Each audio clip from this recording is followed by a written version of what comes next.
नमस्ते. मैं मखाण्याची भाजी बनवते आहे आणि ती भाजी म्हणजे फ्राय बनवते आहे, सुकी फ्राय. हे मखाने घेतले आहे, म्हणजे भरपूर घेतले आहे, कारण त्याची भाजी आहे ना कमी होते, ते आलतात ना त्याच्यामुळे कमी होते.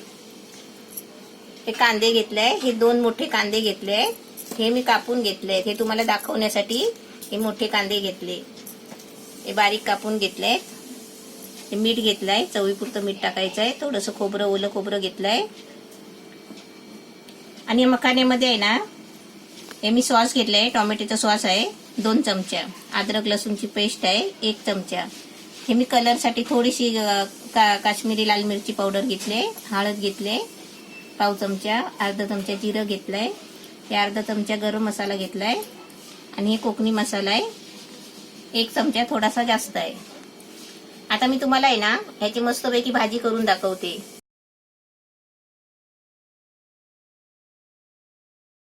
गॅस पेटवलाय, आता कढई ठेवली. आता आपल्याला आहे ना हे पहिले मखाने आहे ना तेलामध्ये फ्राय करून घ्यायचे आहे. त्यासाठी थोडं तेल टाकते. आता तेलामध्ये आहे ना हे मखाने सुकी फ्राय करून घ्यायचे. आता ते नरम आहेत ना की जरा फ्राय केले ना की थोडे कडक होतात. एवढंच आपल्याला फ्राय करायचंय तेलामध्ये. 1.5 मिनिटं झाली फ्राय करते बघा, आणि थोडा कलर पण चेंज झालाय आणि आवाज येतोय कडकड बघा, म्हणजे कडक झालंय जरा. असे आपले आहे ना 2 मिनिटं असे फ्राय करून घ्यायचे कमी तेलामध्ये. आता हे चांगले फ्राय झाले, म्हणजे जास्त नाही भाजायचे, आपले काळे होईपर्यंत पण भाजायचे नाही. आपल्या हाताला वाटतात असे ढवळताना की कडक झाले. आता मी काढते आणि तुम्हाला दाखवते. तेल ओतलाय, आता मी त्याच्यामध्ये कांदा फ्राय करते. कांदा चांगला आहे ना फुल गॅसवर चांगला फ्राय करून घ्यायचा, लाल होईपर्यंत. कांदा मस्त फ्राय झालाय, लाल झालाय. आता हे जरा बाजूला करते आणि याच्यामध्ये जिरा टाकते. जिरा मी पहिला फ्राय नाही केला, का माहितीये जिऱ्याचा स्वाद आहे ना पहिला निघून जातो, म्हणून कांदा पहिला फ्राय करून घेतला, कारण कांद्याला आहे ना जास्त फ्राय करायला लागतो. आता याच्यामध्ये अद्रक लसूणची पेस्ट टाकते.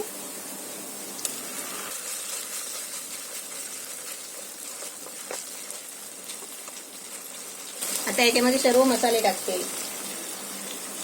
हा कोकणी मसाला टाकलाय, ही थोडीशी मिरची पावडर आणि हळद आहे. हे टोमॅटो सॉस आहे. आपण टोमॅटो टाकली ना तर 3-4 टोमॅटो घ्यायची मोठी, त्याची पेस्ट बनवायची आणि ती मसाल्यामध्ये टाकायची ग्रेव्ही. पण ती चांगली आहे ना फ्राय करायला लागते, अशी कांद्यासारखी तेल सुटेपर्यंत फ्राय करायला लागते.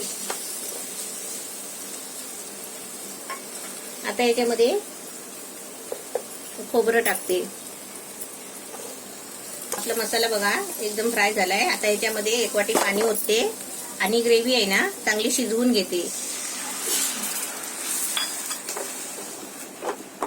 हा मसाला आहे ना चांगला शिजवून घ्यायचा. आता झाकून ठेवून. आपल्याला पाणी लागलं ना जास्त तर अजून टाकायचं आहे, पण पहिलं थोडं पाणी टाकून मी शिजवून घेते, तुम्हाला दाखवते.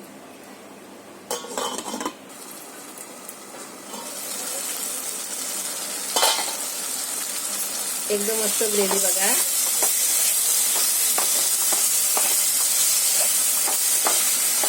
एकदम फ्राय झाले छान. आता याच्यामध्ये आहे ना मी परत थोडं पाणी टाकते आणि मखाने टाकून घेते, कारण पाणी का टाकते, ग्रेव्ही थोडी ओली झाली ना की ती मखाण्याला लागेल. आपण असा काविळता, पातळ काविळता का घ्यायचा, खाली लागू नये आणि असं ढवळायला चांगलं भेटतो, म्हणजे खालून असं ढवळायला चांगलं भेटतं, याच्यासाठी हे घ्यायचं. आणि आपल्याला थोडी ग्रेव्ही आहे ना मॅश करायची असेल ना तर आपल्याला असा खोल चमचा घ्यायचा. हा बघा असा पातळ चमचा घ्यायचा, आणि त्याने कसं असं ग्रेव्ही ढवळताना आहे ना अशी मॅश पण होती जरा, आणि काढायला भाजी वगैरे काढायला पण याने चांगली भेटते. आपल्याला जास्त मॅश करायची गरज नाही. आता याच्यामध्ये थोडं पाणी टाकते आणि मखाने टाकते. आपल्याला अशा चमच्याने आहे ना ढवळायला पण चांगलं भेटतो. आता मखाने टाकते भाजलेले. आता याच्यामध्ये आपलं सर्व साहित्य टाकून झालेलं आहे. आता फक्त मीठ आणि गरम मसाला टाकायचा आहे. आता आपल्याला हे असं खालून ढवलायचं आहे ना, तर आपल्याला तो काविलता घ्यायचा छोटा. आता हे सारखं करून घेते आणि गॅस फास्ट करते आणि तुम्हाला दाखवते बघा. आता हे मखाने बघा किती वाटतायत, असं वाटतंय की भरपूर भाजी झाली.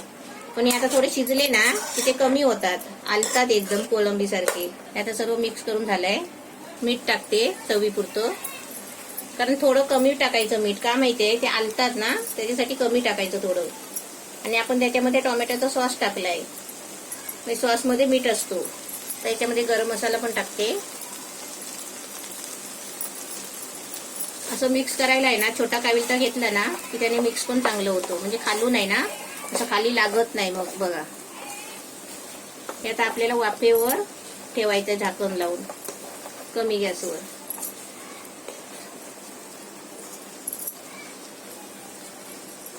आता मी 2 मिनिटं आहे ना वाफ लावायला देते आणि तुम्हाला दाखवते. भाजी बघा मस्त आपली छान झाली आहे.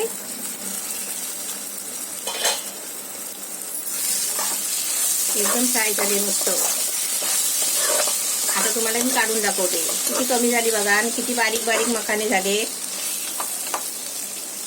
किती मखाने बारीक बारीक झाले. आता तुम्हाला मी काढून दाखवते. मखाण्याची भाजी फ्राय एकदम मस्त छान झाली आहे. अशी तुम्ही पण बनवा.